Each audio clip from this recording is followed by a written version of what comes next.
Hello, everybody. Excuse me. Welcome back to Historical Terminology, where today we're going to be talking about apartheid, which was the formalized systemic racism in South Africa. We're going to, of course, going to talk a little bit about what it was and how it came about, and then, of course, how it ended, because it is no longer happening. So let's get started. So first of all, what is apartheid? Apartheid was the system of racial oppression of blacks in South Africa created by a minority white government. Much like the Jim Crow laws in the United States, black South Africans were targeted by extreme laws that controlled what they could do, who they could marry, and severely limited their access to education and other necessities. It's important to remember when we're talking about apartheid that apartheid was illegal, right? This was something that was on the books. It wasn't just something that like people were doing, even though it was illegal. It was something that was legalized in the country. This is something that they could do, even though they were unjust. And these laws were, of course, rooted in white supremacy, racism, and colonialism. So let's start discussing a little bit about how this happened, because I think it's important to understand the process of how we get to this, to truly understand the scope of it. South Africa had been ruled by colonial leaders for centuries. First, it was the Dutch, then the British and Germany, and then finally just England after World War II. South Africa is home to many different tribes and peoples who all have individual cultural and religious histories. And colonial powers have used this division between the different tribes to kind of rule the region by pitting these groups against each other. So prominent groups like the Zulu or the Xhosa, right, were pitted against each other to weaken them, and then colonizers were able to control all of them. In order to fully control South Africa, there were lots of bloody conflicts that eventually crippled the indigenous people of the land and allowed colonizers to kind of begin this path of racial segregation. Basically, the wars kind of gave the colonizers a reason to be like, see, these people are, needed to be controlled because they're too violent or whatever. So they kind of had a self-fulfilling prophecy. At the end of World War II, England gained control of the entirety of South Africa by taking the German part. So during World War II, the English part of South Africa attacked the German part and defeated it. Through England's parliament, they slowly began to provide more local authority to South Africa and the other colonies in England's control. In South Africa, the whites gained that authority from England instead of indigenous Africans. So instead of letting all of the people have authority and power in the new independent South Africa, they just took that power and gave it to the white minority. By the end of the 1940s, South Africa had gained full independence from England, and the power placed in a minority group set the stage for worse racial segregation than under colonialism. The people that they were giving this authority to were not the best. The National Party rose to power in South Africa and aimed to further divide the indigenous Africans in South Africa. And to do this, they went to other places like Canada and the United States that had already instilled a type of segregation in their countries, to kind of learn about how they could do this the best, because they wanted to stay in power, right? They were a minority. Only 20% of the people in South Africa were white, but they didn't want to lose the power that they had. So they were going to use these things from the Western Hemisphere to kind of continue their authority. Modeled after the Canadian Indian Act and some Jim Crow laws from the United States, South African whites kept control of power and authority through a series of laws. So how did that work in practice? What were these laws that created this system? Well, the apartheid began by classifying all people into distinct groups. The three groups chosen were whites, blacks, and then Indians/colored people. Technically, they were their own groups, but they were kind of lumped together. Indians being people from India, right, because it's a British colony, so people from India moved to South Africa for opportunities to work. And colored people were people of mixed heritage, so anybody who was not not specifically black or not specifically white was considered colored. Each group was given certain rights and limitations, including who they could marry, where they could work, how much freedoms they had. And whites during this time had the highest standard of living in Africa. They basically lived like Europeans and people in the United States at the time. Meanwhile, everybody else had this incredible disadvantage. They lived in poverty. They lived in the worst parts of the country. They were disadvantaged by the government. Apartheid was, of course, institutionalized, like I said, and there were three main acts that the federal government or the national government passed that set this up, and then most of the laws after that were all local. So these laws were the Prohibition of Mixed Marriages Act, which was in 1949, which said you couldn't have a mixed marriage. The Immorality Amendment Act amended this Prohibition of Mixed Marriages Act, basically saying that you couldn't even have a relationship with someone outside of your racial group. And then the Population Registration Act was the one that classified all these South Africans into categories. Where people were able to live, work, and what they could do were all based off these classifications. And local governments used the national laws to make local laws that further segmented and racialized society, like who could use certain beaches. And there's a sign here, right, written in all the different languages, right, under Section 37 of the Durban Beach Bylaws, right, this is reserved for only members of the white race group. So they took this, they made this national law defining who was who based on their race, and then individual townships, cities, counties, whatever, would then take that and said, okay, now that we have these groups, we can say this is for this group, this is for this group, this is for this group. These laws were also used to forcefully evict blacks and have them, typo, clustered in their own regions called Bantustans. So people who were evicted from them lost South African citizenship. So basically anybody who wasn't in the white category didn't even get to retain their citizenship. Clearly, they were second-class citizens. There were many people who were critics to the apartheid regime, of course, right? Anytime there's some sort of injustice, there's always critics to it.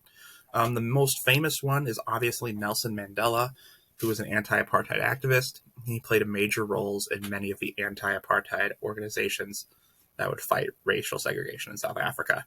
He was a member of the African National Congress, which is the political party that now rules South Africa, and one of the co-founders of their militant wing. I definitely can't pronounce that correctly, so I'm not going to try. And as a member of the former group, right, he helped lead a sabotage campaign against the government. And because of that, he would end up serving 27 years in prison for attempting to overthrow the state. The ANC, which I just mentioned, is the liberation movement and now a political party in South Africa. And they were originally founded to end apartheid-like policies. So it was founded in 1912, and they were trying to agitate for the rights of Black South Africans in a colony at that point ruled by whites. And in 1948, that mission changed specifically to oppose the National Party and their institutionalizing of racism. During apartheid, the ANC was banned from political participation, and many of its leaders were arrested and imprisoned. Right? Obviously, if they're going to try to maintain power, they don't want people agitating against that power, so they banned them and arrested their leaders. The Mkhonto we Sizwe? Don't think that's right.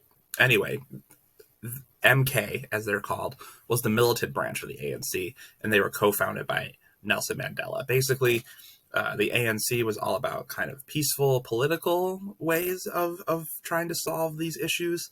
MK was about using violence to solve these issues. The organization was a team-up of the ANC and the South African Communist Party, and MK fought the South African government usually by attacking government installations and through sabotage campaigns. They bombed buildings, they landmined different areas, and used other violent acts to kind of raise awareness of their goals. And they were, of course, because of that, labeled a terrorist organization by South Africa, the United States, and the UK.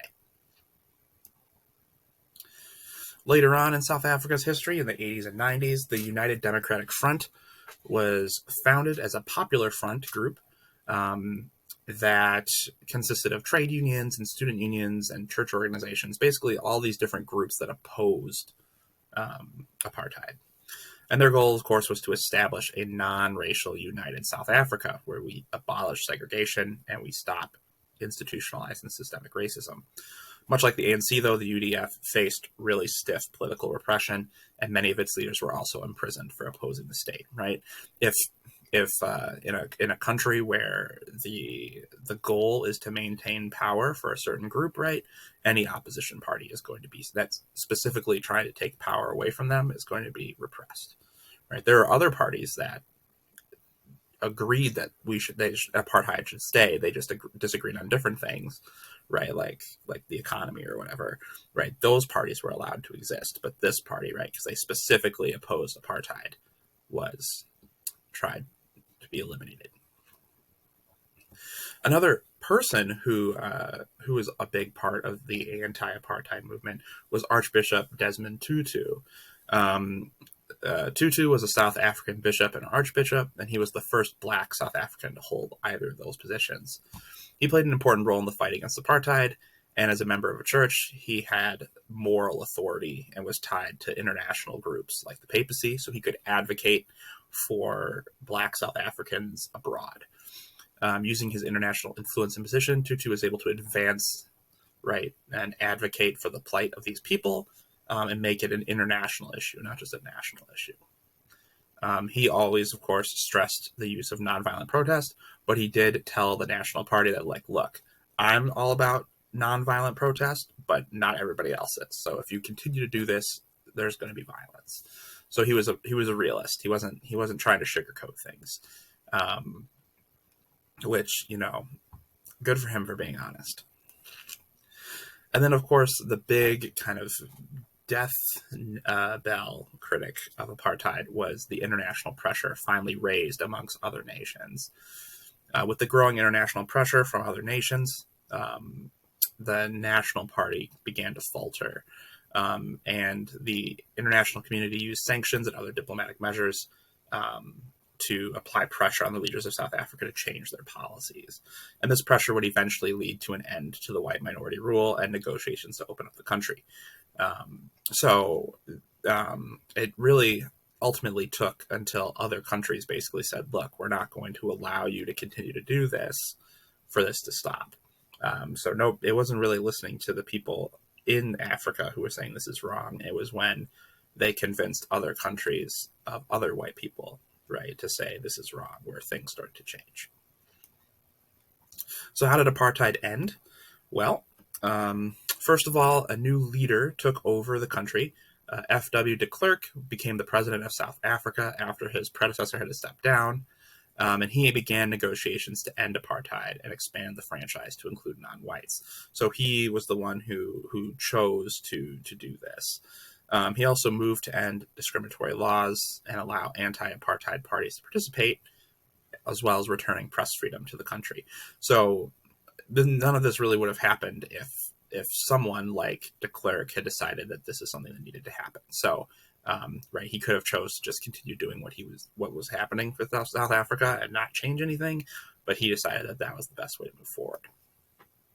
The negotiations to dismantle apartheid were completed over a couple of years and culminated in a short transitional period. The negotiations took place between the South African government and the ANC, and the first meetings were held in the presidential residence. They established some ground rules how they were going to do this, and the talks continued. There were times where the talks broke down. There were times when they disagreed, but over the course of those 2 years, they managed to figure out exactly what they were going to do. Roughly, the agreement could be broken down like this. Political prisoners and exiles were allowed to return to South Africa as long as they didn't have other crimes against them that were like murder, thievery or something like that, right? As long as they were just political prisoners, they were put in prison specifically because they opposed the government, right? Then they were allowed to be put out of jail. So that's people like Nelson Mandela and his cohort. Unjust and racially segregating laws would be repealed, so they would no longer be a part of South African law.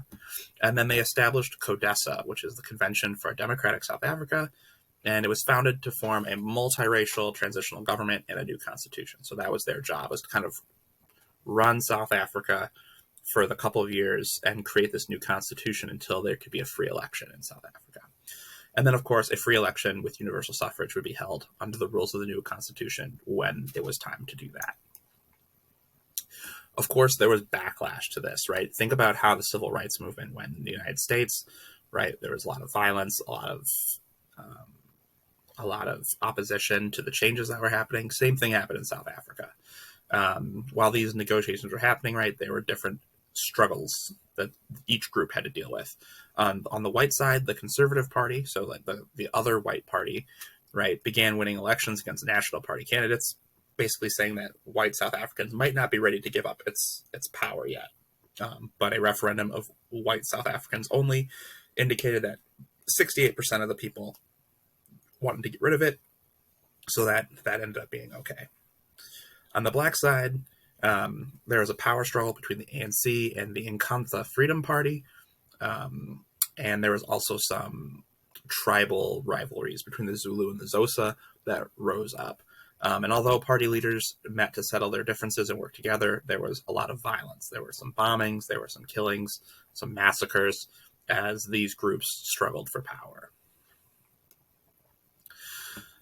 Finally, in 1994, there was a free election, and 20 million South Africans voted in the first universal suffrage election in South Africa. The ANC won 63% of the vote, and Nelson Mandela was elected president, becoming the first black leader of South Africa. In a showing of unity, Mandela's cabinet included members of all the opposition parties. So 12 of his cabinet seats went to the ANC, 6 to the National Party, and 3 to the IFP. So his government was centered around making sure that everybody felt welcome in the new South Africa. And the anniversary of this election, April 27th, is now called Freedom Day in South Africa.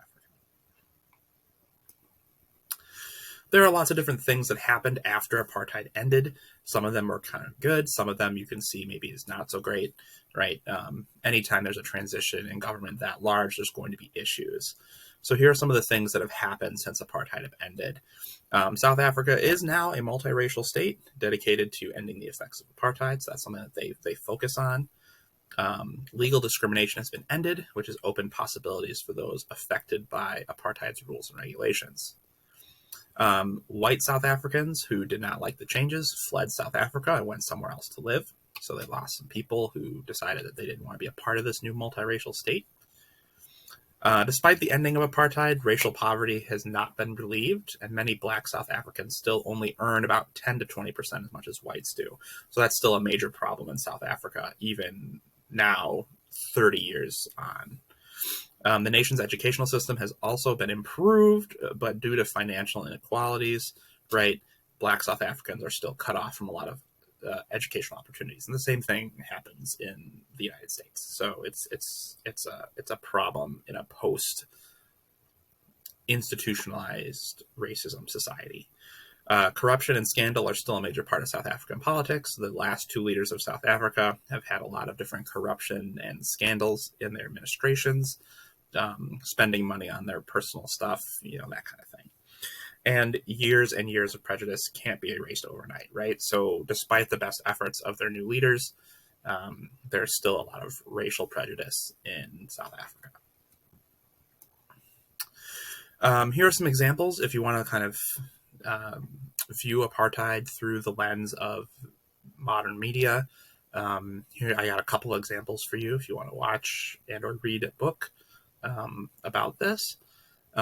First of all, I suggest you check out Trevor Noah. He was born in apartheid South Africa, and he is uniquely from a mixed heritage. His father was a Swiss German. His mother was Xhosa. And he speaks extensively about his heritage in his stand-up and in his role as the host of The Daily Show. And of course, he has his book, Born a Crime, which really explains his childhood growing up in South Africa. So this book is really great. I suggest you read it. It's really good. It's really funny. It's really serious. It's a good book. If you're wanting to look more towards a movie, Invictus is one of the more modern movies that has come out about it. It's about the 1995 Rugby World Cup. Morgan Freeman is Nelson Mandela. Matt Damon plays a South Africa rugby player. And the movie kind of shows the triumph of South Africa's rugby team just after the first open elections in the country. It's kind of an uplifting story. And then finally, another book you might want to check out, The Power of One, is by Bryce Courtney. And it follows an English boy in the 30s and 40s in South Africa who kind of becomes a leader of everyone around him, not just the white people, but also the black people that he interacts with. It's a really great book. I read it in high school, and it is an excellent novel. So if you want to check that out, definitely worth it. Excuse me. Thank you so much for watching. I hope you learned something about apartheid watching this video. And like I always say, if there's something that you want to learn about that we haven't covered on the channel, leave a comment, and I will do my best to make a video explaining that concept. So thanks again for watching Historical Terminology, and we'll see you next time. Bye.